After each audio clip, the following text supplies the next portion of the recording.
Hello, everyone. Thank you very much. So I've been waiting for this meeting for 20 years, actually. And it's not that everything's 100% understood or known, but I think we've made a lot of strides. Wish it was done a long time ago. Today we're delighted to be joined by America's top medical and public health professionals as we announce historic steps to confront the crisis of autism. Horrible, horrible crisis. I want to thank the man who brought this issue to the forefront of American politics along with me.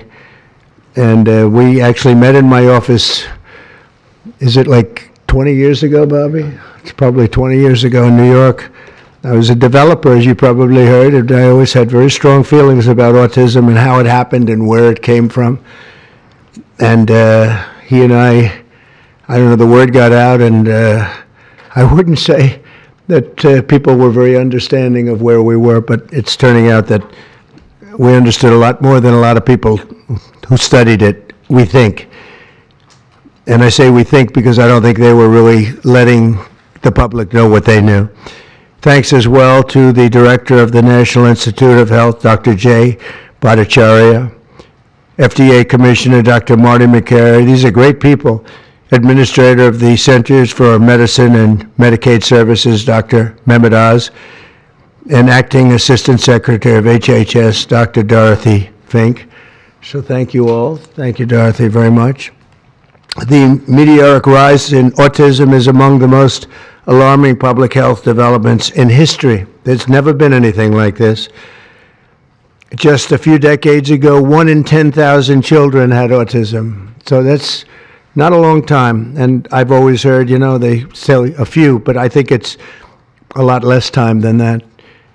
It used to be 1 in 20,000, then 1 in 10,000. And I would say that's probably 18 years ago. And now it's 1 in 31, but in some areas it's much worse than that, if you can believe it, 1 in 31. And I gave numbers yesterday. For boys, it's 1 in 12. I was told that's in California where they have for some reason, a more severe problem. But whether it's 1 in 12 or 1 in 31, can you imagine? That's down from 1 in 20,000 and 1 in 10,000. And now we're at the level of 1 in 12 in some cases for boys. 1 in 31 overall. So since 2000, autism rates have surged by much more than 400%. Instead of attacking those who ask questions, everyone should be grateful for those who are trying to get the answers to this complex situation. And the first day all of these great doctors behind me were there, I told them this is what we have to find out.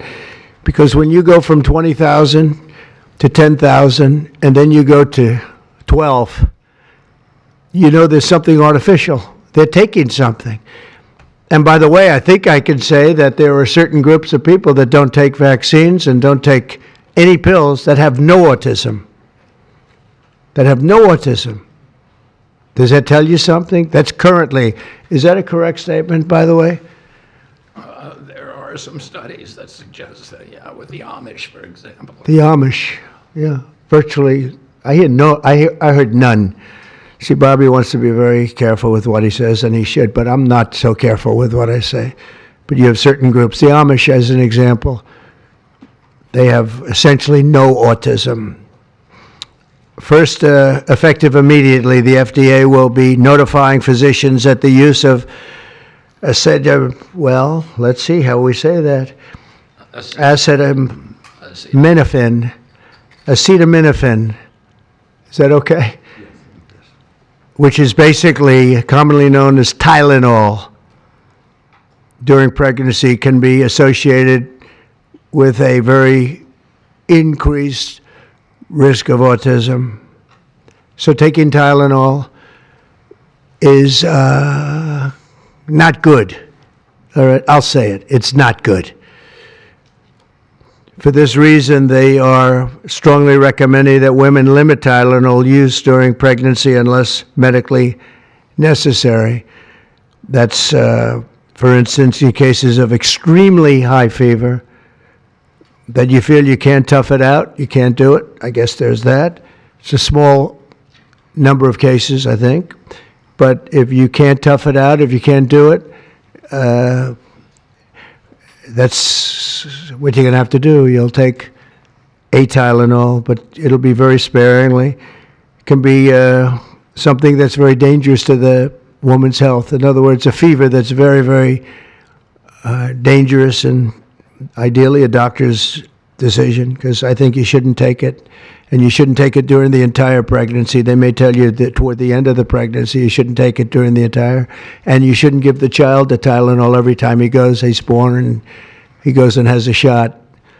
You shouldn't give a Tylenol to that child. All pregnant women should talk to their doctors for more information about limiting the use of this medication while pregnant. So ideally, you don't take it at all, but if you can't tough it out, or if there's a problem, you're going to end up doing it. The other thing that I can tell you that I'll say that they will maybe say at a little bit later date, but I think when you go for the shot, you do it over a 5-time period. Take it over 5 times or 4 times, but you take it in smaller doses and you spread it out over a period of years. And they pump so much stuff into those beautiful little babies. It's a disgrace. I don't see it. I think it's very bad. They're pumping, it looks like they're pumping into a horse. You have a little fragile child, and you get a vat of 80 different vaccines, I guess, 80 different blends, and they pump it in. So ideally, a woman won't take Tylenol.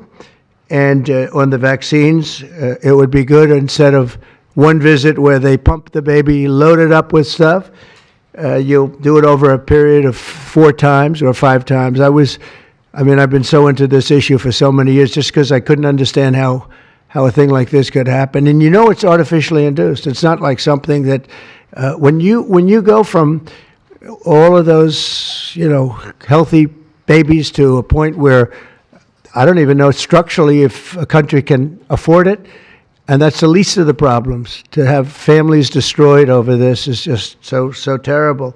I also, and we've already done this, we want no mercury in the vaccine. We want no aluminum in the vaccine. The MMR, I think, should be taken separately. This is based on what I feel, the mumps, measles, and the 3 should be taken separately. And it seems to be that when you mix them, there could be a problem. So there's no downside in taking them separately. In fact, they think it's better, so let it be separate. The chicken pox is already separate, because when that got mixed in, I guess they made it 4 for a while, it really was bad. So they make chicken pox. Individually, they're okay. When you mix them, something maybe happens.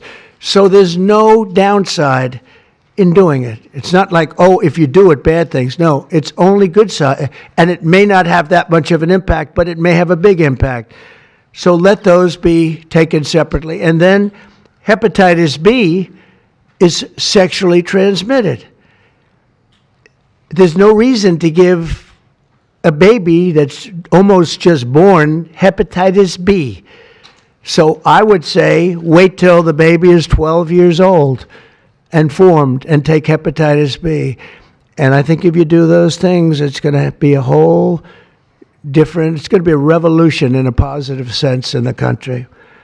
The FDA will be updating the label of an existing drug to reflect potential benefits in reducing some autism symptoms. This gives hope to the many parents with autistic children that it may be possible to improve their lives. That's one of the things that I'm very, very happy about. This was mostly going to be on how not to have the child affected, but we've learned some pretty good things about certain elements of genius that can be given to a baby, and the baby can get better, and in some cases maybe substantially better.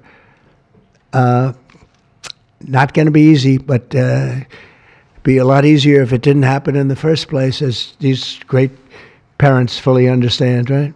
They fully understand. I feel so terribly for... I have so many friends with autistic children. It's a tough situation. Finally, to help reach the ultimate goal of ending the autism fever, the NIH will be announcing 13 major grant awards from the Autism Data Science Initiatives. And to be honest with you, to me, that's the least important. It's not even a money thing at this point. There's so much money, but they have to do, and they have to move quickly. When the alternative is that nothing bad can happen, let's do it now. I was just saying to Bobby and the group, let's do it now. Nothing bad can happen. It can only good happen. But with Tylenol, don't take it. Don't take it. And if you can't live, if your fever is so bad, you have to take one, because there's no alternative to that. Sadly, first question, what can you take instead? It's actually, there's not an alternative to that. And as you know, other of the medicines are absolutely proven bad. I mean, they've been proven bad with the aspirins and the Advils and others, right? And they've been proven bad. So I'd like to ask Bobby to get up to the podium and say a few words, and then Dr. Bhattacharya and Dr. McCary, Dr. Oz, Dr. Fink, followed by two incredible mothers that have experienced firsthand what this country is going through, what parts of the world are going through. And I will say there are parts of the world that don't take Tylenol. I mean, there's a rumor, and I don't know if it's so or not, that Cuba, they don't have Tylenol because they don't have the money for Tylenol, and they have virtually no autism, okay? Tell me about that one. And there are other parts of the world where they don't have Tylenol, where they don't have autism. That tells you a lot, and I want to say it right now. And, you know, the way I look at it, don't take it. Don't take it. There's no downside in not taking it. So I'd like to ask Bobby to come up and say a few words. I hope I didn't ruin his day, but that's the way I feel. I've been very strong on the subject for a long time. You know, life is common sense, too. And there's a lot of common sense in this, and I wish things like this were brought up. And this group has worked so hard on it, but I'd like to be a little bit more, a little speedier in the process of a recommendation, because there's no harm in going quicker. There's absolutely no harm. At worst, there's no harm. Thank you very much. Bobby, please. Thank you, Mr. President. To meet the President's challenge, I ordered HHS to launch an unprecedented all-agency effort to identify all causes of autism, including toxic and pharmaceutical exposures.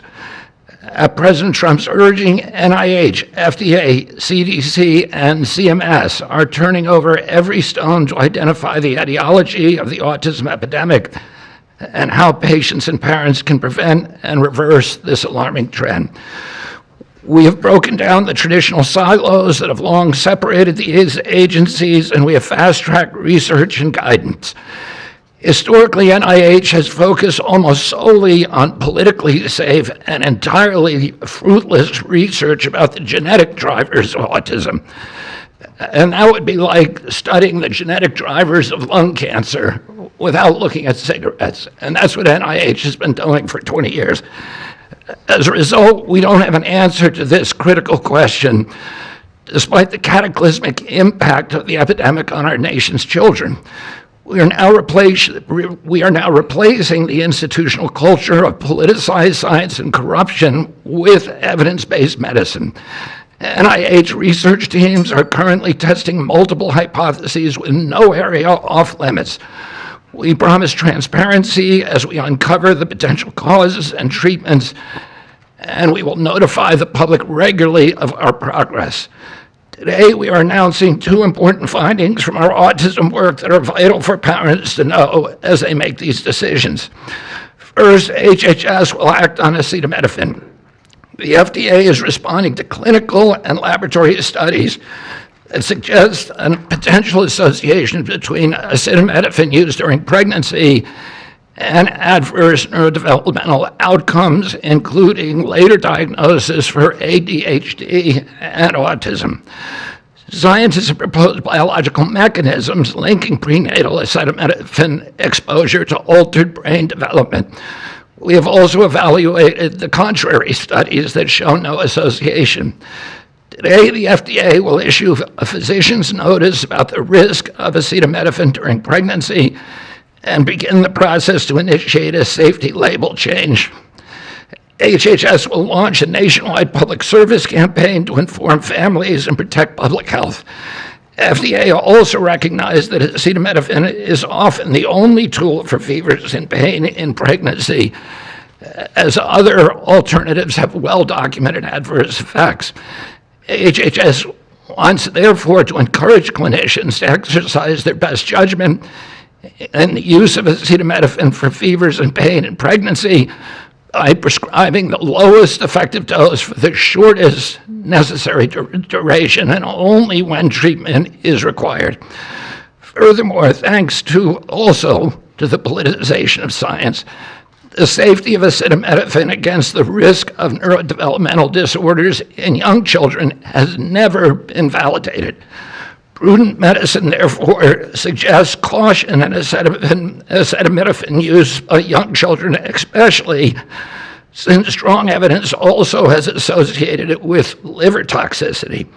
Some studies have also found the use of acetaminophen in children can potentially prolong viral illnesses. FDA will drive new research to safeguard mothers, children, and families. In addition to a possible acetaminophen connection to autism for pregnant women, infants, and toddlers, our research has revealed that folate deficiency in a child's brain can lead to autism. We have also identified an exciting therapy that may benefit large numbers of children who suffer from autism. Peer-reviewed literature has documented that up to 60% of folate-deficient children with ASD can have improved verbal communications if given leucovorin. I have instructed NIH, FDA, and CMS to help doctors treat children appropriately. Jay will help tell that story, which started with sound science, the kind that restores faith in government. This announcement also represents a historic collaboration between NIH, FDA, CDC, and CMS. We expect this to be the first of many announcements over the coming years that deliver actionable information to parents on underlying cause of autism and the potential paths for prevention and reversal. Finally, autism is a complex disorder with multifactorial etiology. We are continuing to investigate a multiplicity of potential causes with no areas of taboo. One area that we are closely examining, as the President mentioned, is vaccines. Some 40 to 70% of mothers who have children with autism believe that their child was injured by a vaccine. President Trump believes that we should be listening to these mothers instead of gaslighting and marginalizing them like prior administrations. Some of our friends like to say that we should believe all women.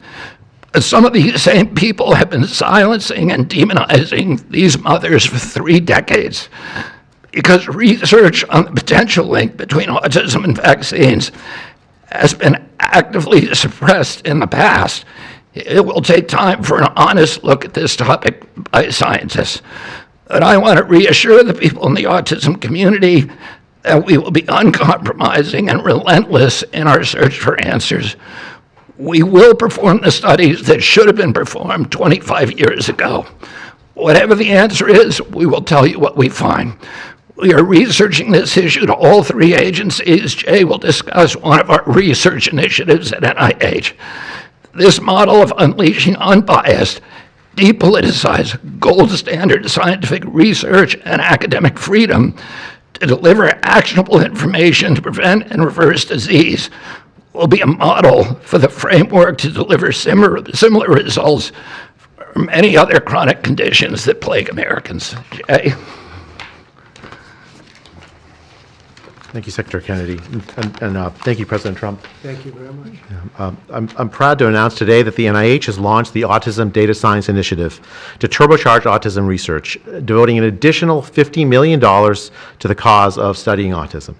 Nearly 250 research teams from across the country applied, sent in their applications, and were peer-reviewed by the NIH review panels. The NIH peer reviewers chose the 13 best projects focused on root causes and therapies, with replication and validation studies to guarantee gold standard science. The studies feature a new kind of science called exposomics, where scientists consider environmental and medical factors, nutrition, events during pregnancy, in combination with biology and genetics to answer vital questions about autism. Science like this, conducted in partnership with families and physicians, is the best way to arrest and reverse the autism epidemic. Autism spectrum disorder encompasses a very wide range of symptoms, ranging from mild difficulties with social interactions to profoundly autistic children who experience severe disabilities in speech and behavior. Given this wide range of symptoms across the spectrum, it seems certain that there will be a wide range of biological contributors to explaining the cause. The great thing about the new NIH initiative on autism is that scientists will use rigorous advanced methods in causal inference, machine learning, organoids, and other fresh approaches to the problem. The sharp rise in the prevalence of autism deserves an urgent response by the scientific community. As Bobby said, the NIH has invested a lot of money to study autism over the years, but the research has not produced the answers that families and parents of autistic children deserve, and autistic children themselves deserve. For too long, it's been taboo to ask some questions for fear that scientific work might reveal a politically incorrect answer. Because of this restricted focus in scientific investigations, the answers for families have been similarly restricted, often pointing families to behavioral therapies that don't work for every kid, or suggest non-modifiable genetic factors as the cause. But genetics alone can't explain such a sharp rise in autism prevalence over just a few decades, as the President said. In coming months and years, as NIH scientists learn more that can help autistic children and their families, we won't delay. Like scientists often like to do, I can say as a scientist myself, it's really tempting to delay, but but in face of a problem like this, you have to move fast. But we will not delay before telling American people about what we find, and we will win the public trust with transparency and rigor. Already, our broadened focus on autism research has pointed to 2 items that will help families prevent and treat some cases of autism. I'll leave the good news on these 2 items to my close friends and colleagues, Dr. McCary and Dr. Oz. We've been working together closely on this problem for the past 6 months, and our cooperation represents an unprecedented collaboration with Secretary Kennedy's Department of Health and Human Services and with President Trump. I'm delighted to introduce Dr. Marty McCary, Commissioner of the Food and Drug Administration, who will tell you about these announcements of practical help for families with autism. Great, thank you, Dr. Bhattacharya. Mr. President, this is the start of a historic shift in medical culture. This administration is working together to ask big questions about why our nation's children are getting sick so fast. Too often, medicine is doing small little studies, giving us answers we already knew. But we've got to make a difference. You've given us a charge to identify root causes, and we are not going to stop so that we can end the suffering we are watching. And if you've seen a kid with autism, with severe autism, it's hard to watch. Kids get frustrated, they get angry, they can be crying because they want to speak and they can't speak. It's hard to watch, and it may be entirely preventable. For an epidemiologist, that child is an expanding statistic, but for a child, it can be brutal to have autism. Today, the FDA is taking action to update the label on acetaminophen and sending a letter to all U.S. doctors letting them know about the risks in pregnancy. We now have data we cannot ignore. There's a very large study, the Boston Birth Cohort, with researchers that have, from Johns Hopkins, my former institution, and Boston University, found quote-unquote consistent associations between acetaminophen in pregnancy and autism. And the Nurses' Health Study with researchers from Yale, Columbia, and Harvard looking at 9,000 kids found that acetaminophen use in pregnancy was associated with neurodevelopmental disorders. And 4 weeks ago, a Mount Sinai Harvard study reviewed all the existing literature and found the overwhelming body of evidence points to an association. Sure, you'll be able to find a study to the contrary. That's how science works. But to quote the dean of the Harvard School of Public Health, there is a causal relationship between prenatal acetaminophen use and neurodevelopmental disorders of ADHD and autism spectrum disorder. We cannot wait any longer.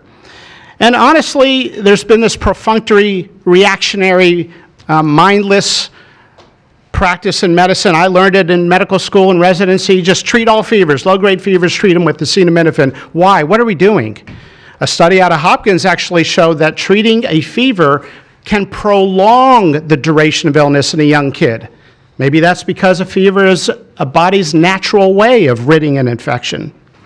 When my wife was pregnant and delivered our son a few months ago, they pushed her to take acetaminophen for a low-grade fever. She said no, and then they looked to me and I said, absolutely no. I'm also here to announce good news.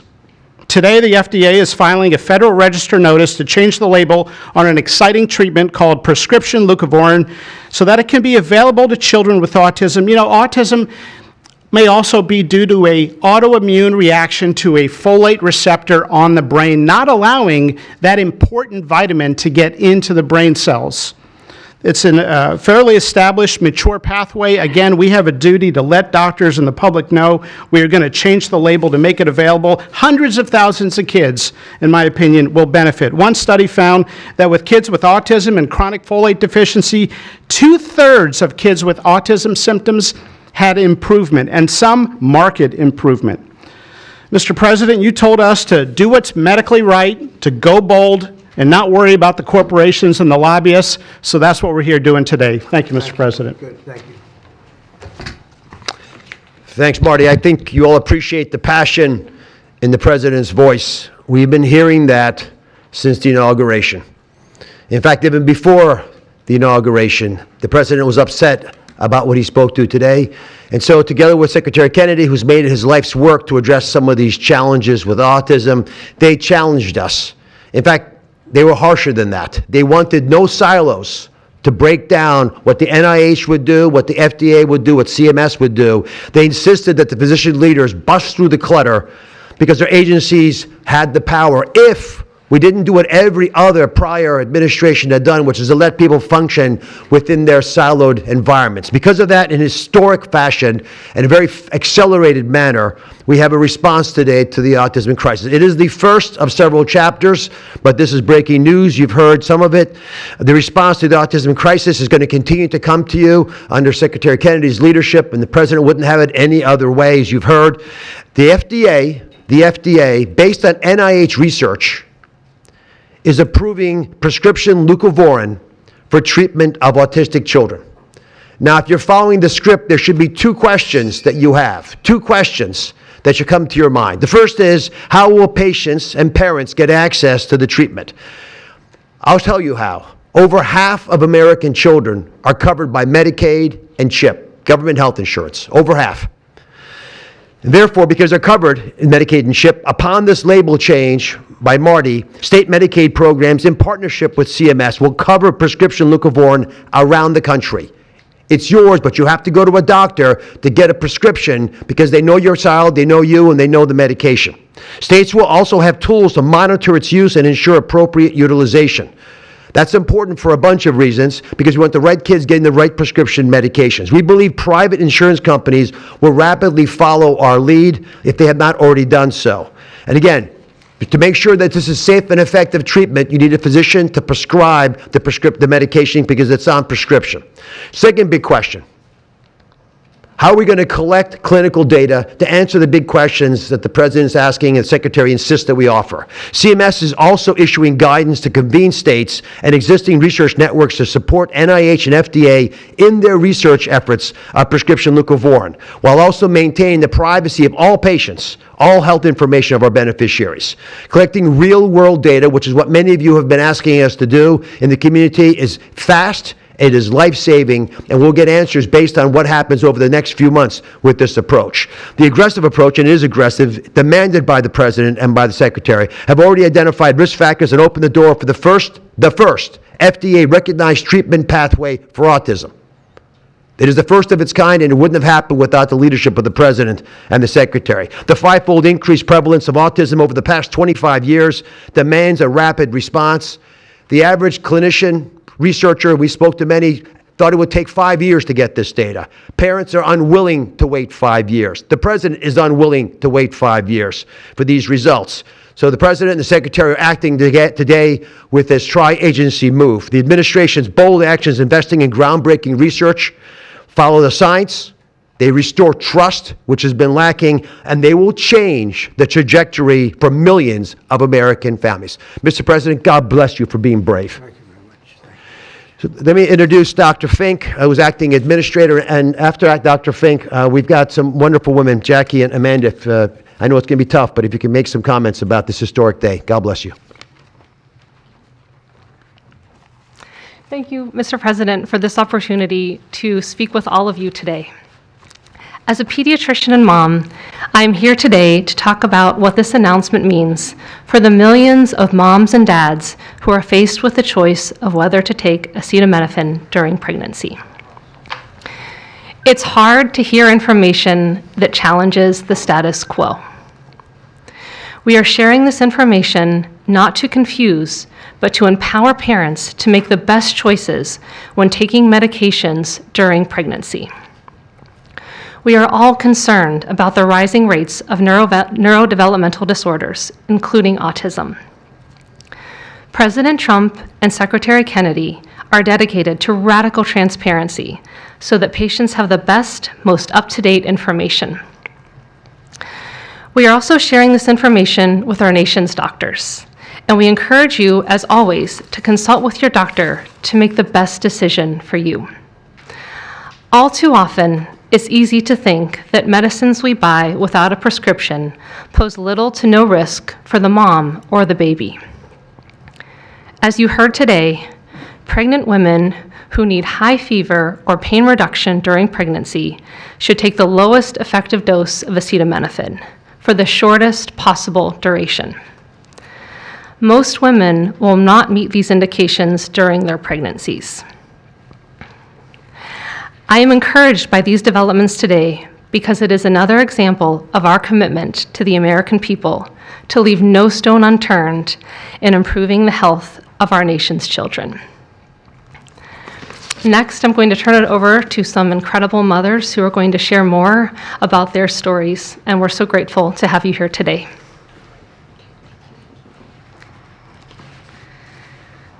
Thank you. Thank you, Mr. President and team, for all your work.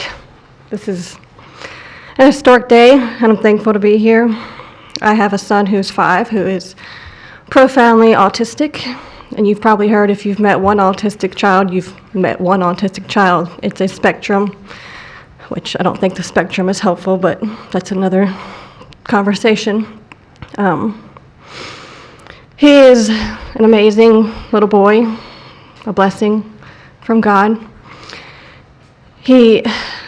He's marvelous. He can count to 1,000. He knows all of his letters and the sounds they make and a word for each one. But he also has a lot of obstacles. He is nonverbal. He can say those numbers and letters, but there's no communication. Unless you've lived with profound autism, you have no idea. You have no idea. He, like you said, he will get frustrated because he can't speak. It's not even that he can't speak. Sometimes he just doesn't understand what I'm saying.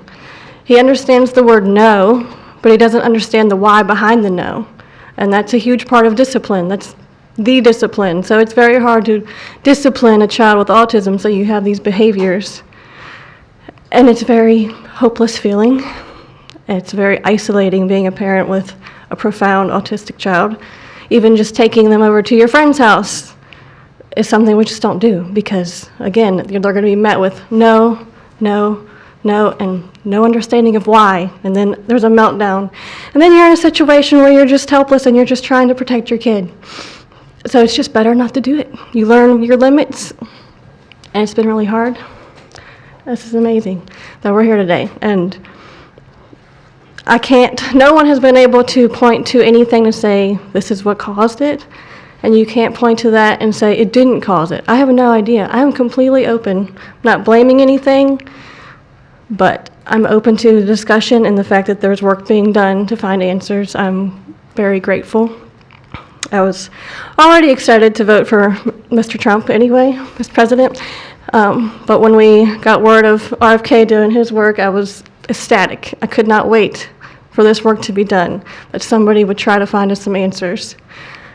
I'm just very grateful. I pray for my son every day, and I hope that he can get the help that he needs. And just thank you. Thank you. Thank you very much. Thank you, Donna. You take care of yourself. Thank you.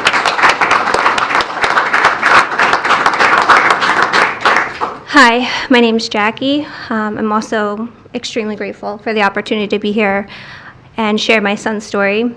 My son is Eddie. He's 11. He's on the opposite end of the spectrum from what Amanda just explained. He's considered high functioning. He was not always high functioning. He was nonverbal till the age 4. We've had quite a hard time to get to the place where we are today. I am just so grateful to President Trump and the entire administration for finally listening to moms who have been crying out for help, for answers for years. I've met so many other moms with children on the spectrum in the 9 years since my son's diagnosis, and they all have very similar stories, and they've all just wanted somebody to listen, to not ridicule them or look at them like they were the crazy people. It's hard when you don't have doctors that take the time to really listen and find out when the change happened and what change happened. And it's just, I've been praying for this day for 9 years, and I'm so thankful to God for bringing the administration into our lives. And I'm speechless. This day is a day I never thought would happen. I thought that we would never have an administration that was courageous enough to look into things that no prior administration had. So I'm just here to express my gratitude, and I am looking forward to what comes from this, and hopefully we just get more answers. So thank you. Thank you very much. So I just want to say acetaminophen is basically Tylenol, essentially, because I noticed that term is used throughout this conference. So it's essentially Tylenol. And I just recommend strongly that you don't use Tylenol unless it's absolutely necessary. I understand it's maybe 10% of the women that are pregnant are, would perhaps be forced to use it. And that would mean you just can't tough it out. No matter what you do, you can't tough it out. So that's up to you and your doctor. But there's a very strong recommendation, maybe stronger from me than from the group, because they're waiting for certain studies. I just want to say, I want to say it like it is. Don't take Tylenol. Don't take it. If you just can't, it's just fight like hell not to take it. There may be a point where you have to, and that you have to work out with yourself. So don't take Tylenol. Other things that we recommend, or certainly I do anyway, is, and it's so important to me to see the doctor 4 times or 5 times for a vaccine. Don't let them pump your baby up with the largest pile of stuff you've ever seen in your life going into the delicate little body of a baby. Even if it's 2 years, 3 years, 4 years, you just break it up into, I would say 5, but let's say 4 visits to the doctor instead of 1. And certain things I think you should do. We've already taken out, and are in the process of taking out, mercury and aluminum now. You know what mercury is. You know what aluminum is. Who the hell wants that pumped into a body? And there were rumors about both of them for a long time, but we're having them taken out. We're having them taken out of the vaccines.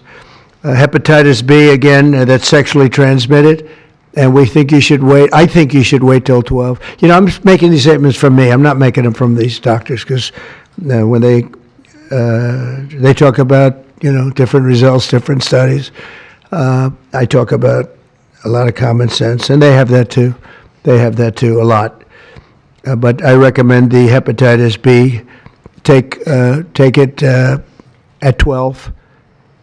sexually transmitted. You don't have to give it to the baby when the baby's 2 years old, and there are a lot of theories on that, but not when they're 12. Doesn't seem to be a problem at all. The MMR and the chickenpox. Chickenpox has already been broken out. It's a singular shot, but the MMR is not. And I've heard for years that there's a problem with it, but they say that there's no problem if you do each shot separately, not put together. So an MMR, go out and do it separately. Don't take Tylenol. Don't give Tylenol to the baby after the baby's born. Every time the baby gets a shot, the baby gets a shot. They say, here, take a cup of Tylenol. I've heard that for years. Take Tylenol. Don't take Tylenol. Don't have your baby take Tylenol. Now, Tylenol is fine for people that aren't pregnant, that aren't in the situation that we're talking about. One very specific situation. If you're pregnant, don't take Tylenol. When you have your baby, don't give your baby Tylenol at all, unless it's absolutely necessary. Don't do it. Break up your visits to the doctors. Break them up. Do it in 5 if you can. Now, it's inconvenient. It's inconvenient. Oh, you have to go back another year later. You're going to go back each year for 4 years, 5 years, 3 years. Just break it up. Break it up, because it's too much liquid. Too many different things are going into that baby at too big a number. The size of this thing, when you look at it, it's like 80 different vaccines and beyond vaccines, and 80. Then you give that to a little kid. I mean, I can tell you that I had a woman who worked for me, a beautiful, wonderful woman, worked in Trump Tower, and she had the most perfect child. Beautiful, just perfect. And I remember this little blonde-haired boy running around the lobby of Trump Tower, so healthy and so vibrant. And I said, that's great. One day I came in and she was crying her eyes out behind the counter. She worked at the front desk. She was crying her eyes out. I've never, as much as I've ever seen anyone distraught, she was. I said, are you okay? What happened? My boy, I've lost my boy. What does that mean, your boy? My boy, you know him, sir. You've seen him grow up. He was so beautiful. And I took him for a vaccine, sir. And he developed this unbelievable, I think she said 107, 108. You know, it goes well beyond when this happens. It goes up to 106, 107, 108. You know, we hear 105 and you're in trouble, but it just goes up to a level that you never hear about, but it goes up very high. And they get fried. She said, I took him, he developed an unbelievable temperature. And I've lost him, sir, he's gone. And then I saw the boy, it was so tragic to see. That was the following day. After the vaccine.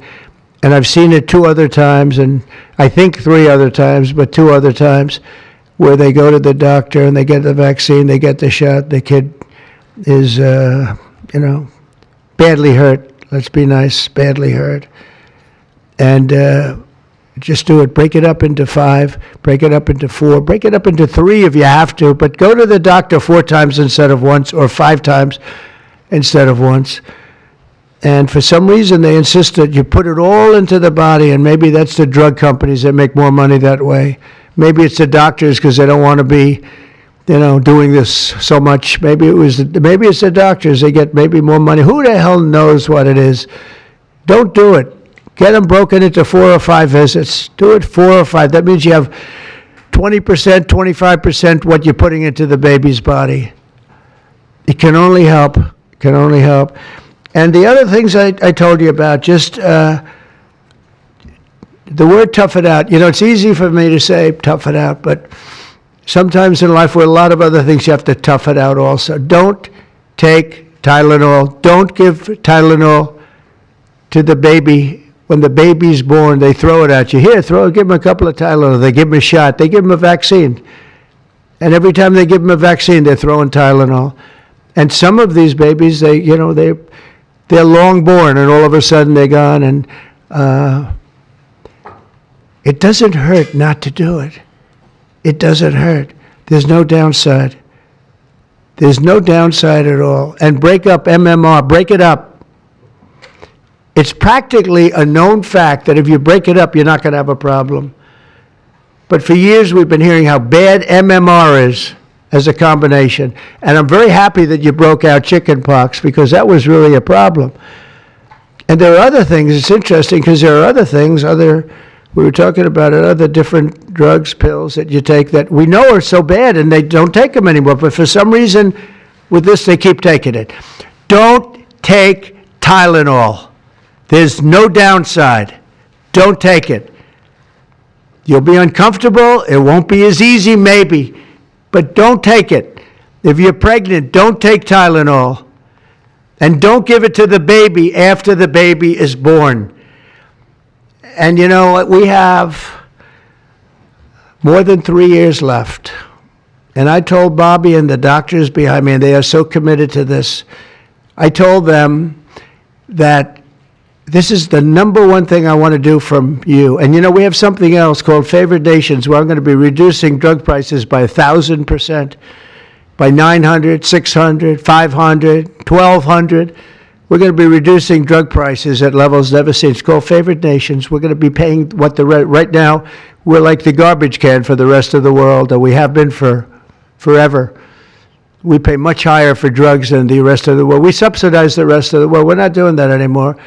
And that's a big thing. That's a big thing. That's bigger than anything. I told the story the other night that I was so proud in my first term that for the final year, drug prices went down 0.25%, and I was so proud. I said, why? I'm the first one to do it. I think it was 28 years, they said, where drug prices went down from the beginning of the term to the end. And I was so proud. I called a news conference. I said, you know, drug prices have gone down. First time it's happened in 28 years. You know what it was? 0.25%. I was so proud. Now we're going to have them go down from $100 a pill to $9 a pill. From $1,300 for a shot of like an Ozempic or the fat, I call it the fat pill or the fat drug. Sometimes it works, I guess, for people. The ones I've seen, it hasn't worked so well. I got a lot of friends, they're fat. They said, yeah, I lost some weight. I said, you don't look it to me. But they paid $1,300, $1,200, and they go to London and they pay $88. And they call me, they go, what's this all about? We're subsidizing the rest of the world stupidly because we have a lot of stupid people in this country running things. And how big is that? But to me, that's nothing compared to autism. I see that gorgeous boy. I have a big present for him in the back. You know, you bring him back. We're going to bring him into the Oval Office. I have the best present he's ever going to get, okay? A big one. I saved it for you, okay? Because I heard you were coming. Look how beautiful he is. So that's it. There's nothing much to say. Don't take Tylenol if you're pregnant, and don't give Tylenol to your child when he's born or she's born. Don't give it. Just don't give it. And we're going to have, I think, really, if you do all the things that I say, break it up, just break it up, break up the shots with the doctor. MMRs, as I told you, separate. Chickenpox already separate. You do these things, I'm telling you, I want to, when I leave office, I don't want to have, it's going to be the kind of number that we're hearing, where it's 1 in 32 or 1 in 10, because I've heard 1 in 10 also. And in California, it's really bad. I want it to be, let's get it back to maybe 1 in 10,000 or 1 in 20,000 or maybe none in 20,000. And the only way you're going to do that, because this is artificially induced. This is induced by something. You don't go from 1 in 20,000 to 1 in 10,000, then to 1 in 10. That means you're taking something and something's wrong. And I feel very certain, and I know I'll be criticized. Someday they'll look back and they'll say, well, it wasn't, but I think it will. I think we're going to have a tremendous, this is the most important thing. There's nothing more important than me. We cured inflation that Biden gave us. He gave us so much inflation, the biggest ever in history. We got inflation done. We brought prices down. We gave you the largest tax cuts. All that stuff. It doesn't mean a thing compared to what we're doing today. This means everything.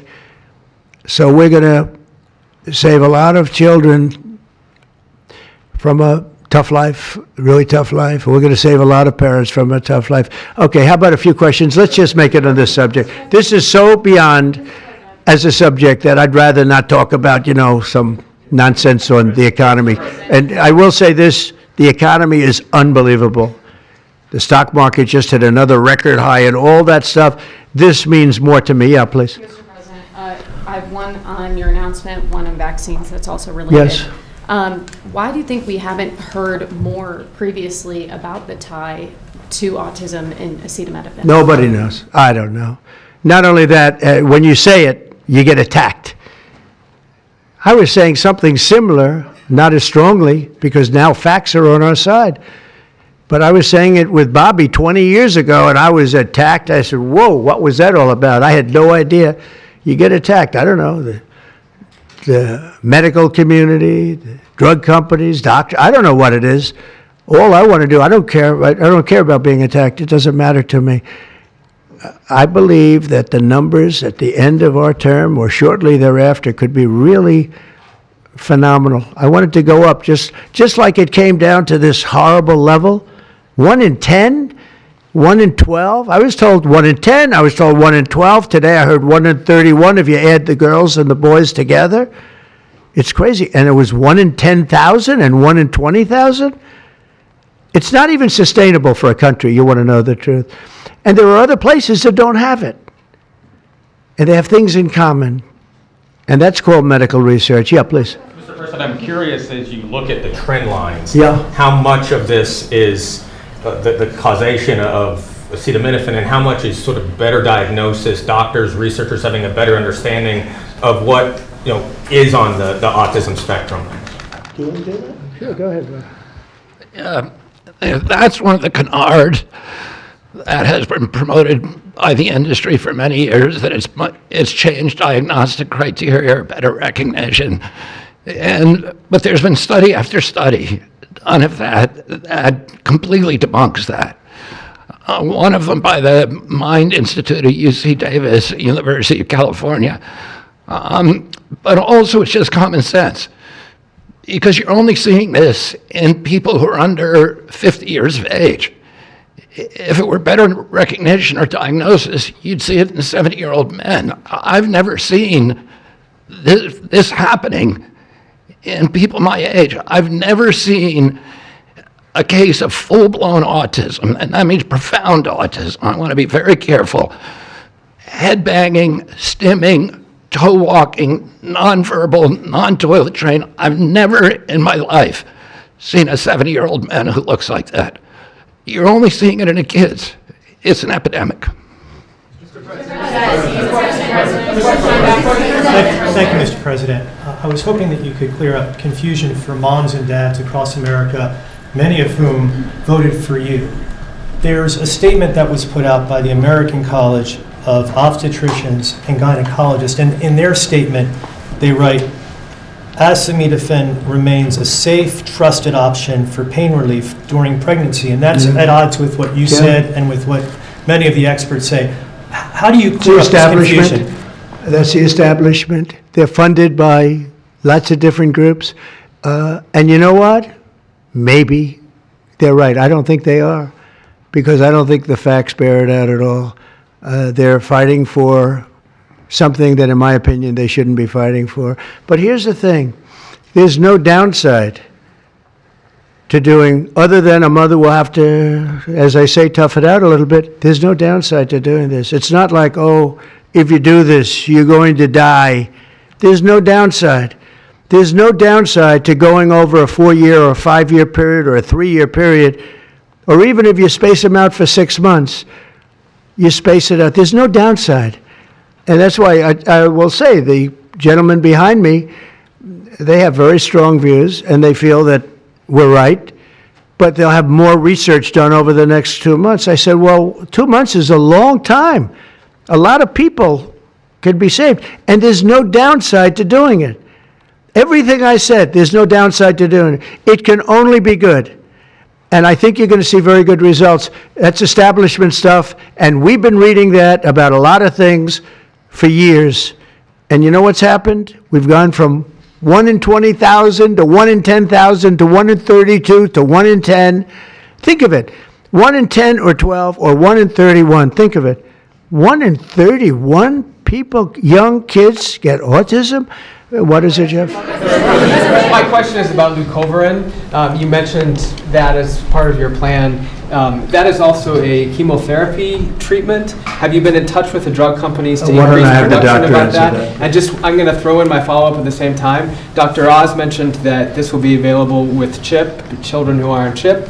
But the big beautiful bill reduced funding for CHIP and Medicaid by $1 trillion over the next 10 years. Are you concerned that that will impact your ability to get this drug out? I'll explain it to you in a second, but please go ahead. Thank you.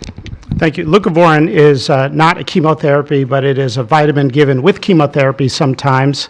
And the idea here is that the folic acid receptor in the brain is blocked by some antibody response. It might be 20, 40, 50% of kids with autism.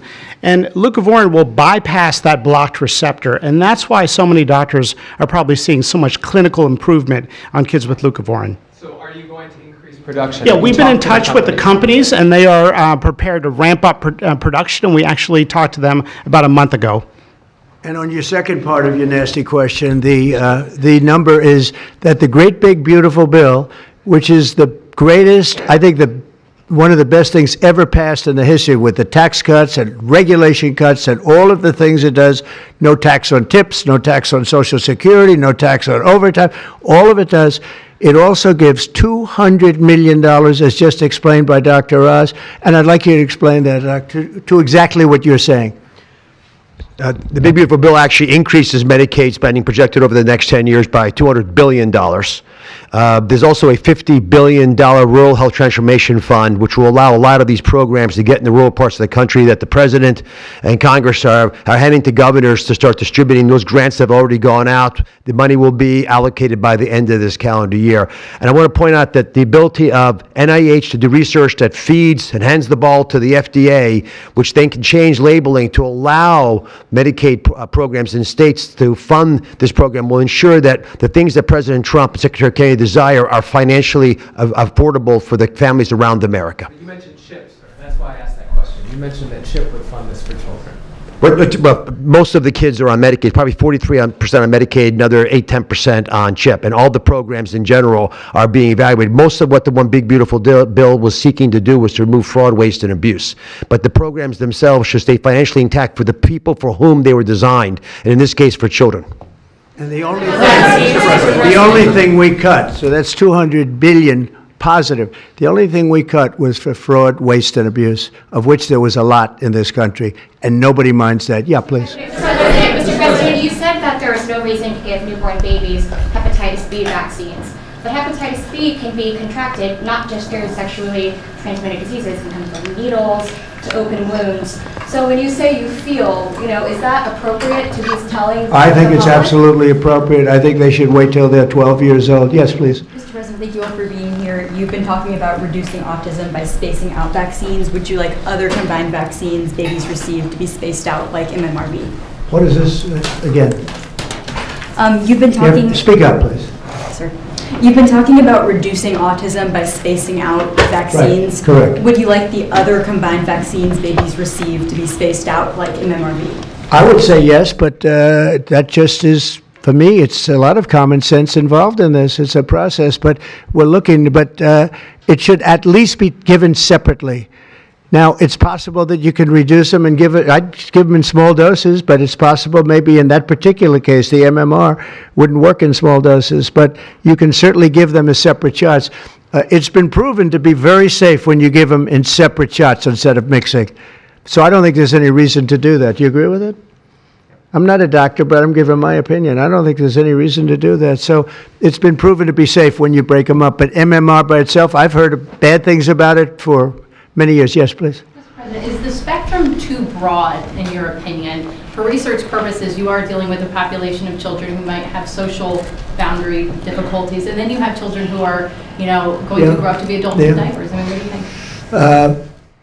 we don't know how broad the spectrum is. We don't know exactly where it starts and where it ends, but we do know what we're going through. We're going through some very serious trouble, and we know autism. I mean, it could be bigger, it could be small, a little bit smaller, but the number is unacceptable. And the number, the way it's come down, because the spectrums remain the same, the number, the way it's come down is just unacceptable, meaning come down to that level of 1 in 10, 1 in 12, 1 in 31. Mr. President, medical professionals. Go ahead in the back. President, this question is more directed towards Secretary Kennedy. It was talked about that we're just kind of finding out about the fact that babies are affected this way.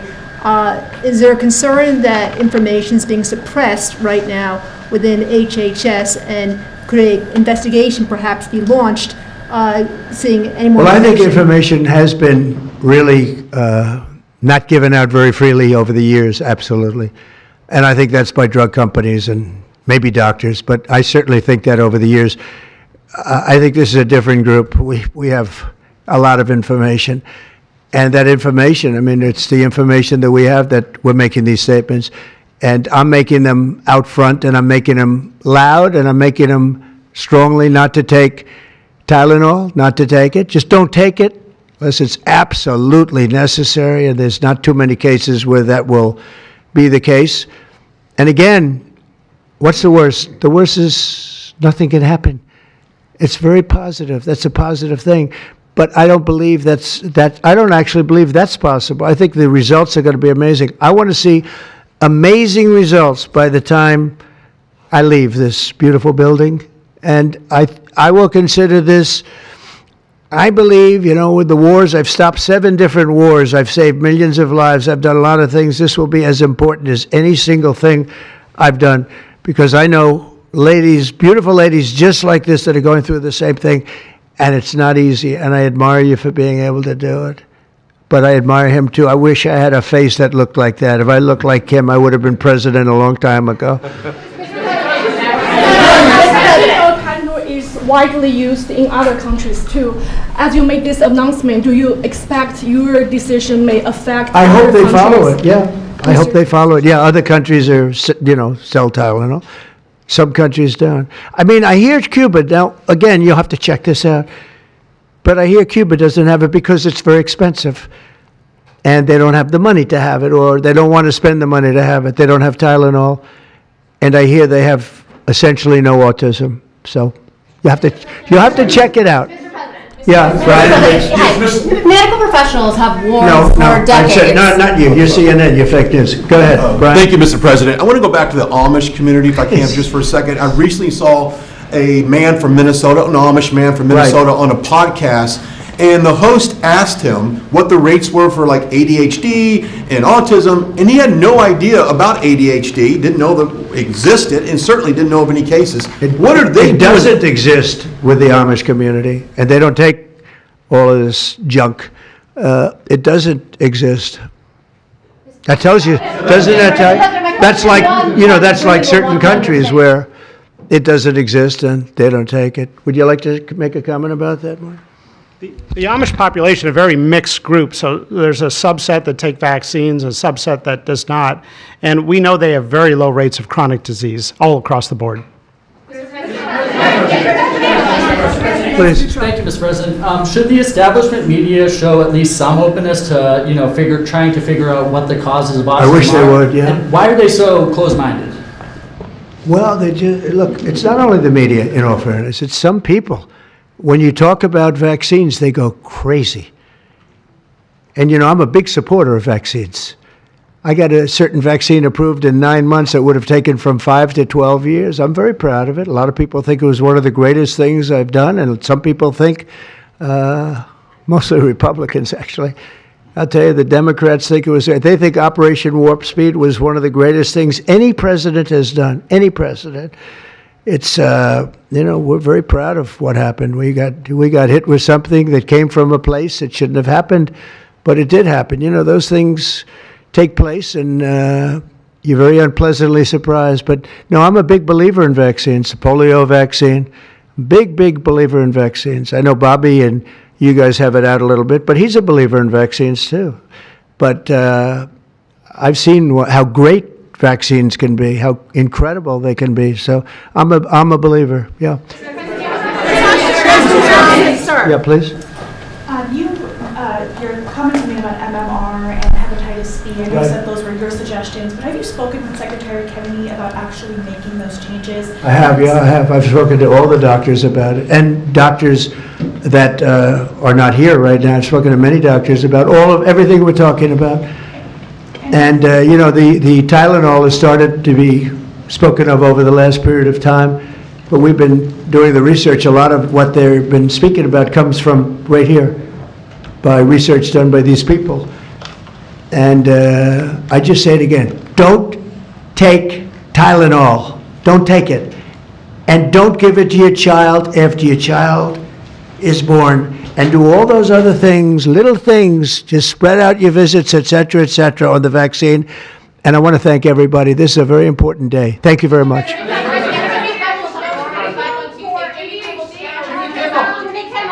Will you meet with the Democratic leader, sir?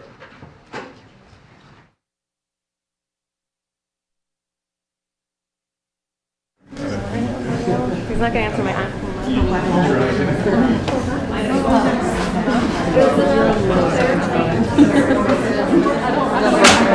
Lost most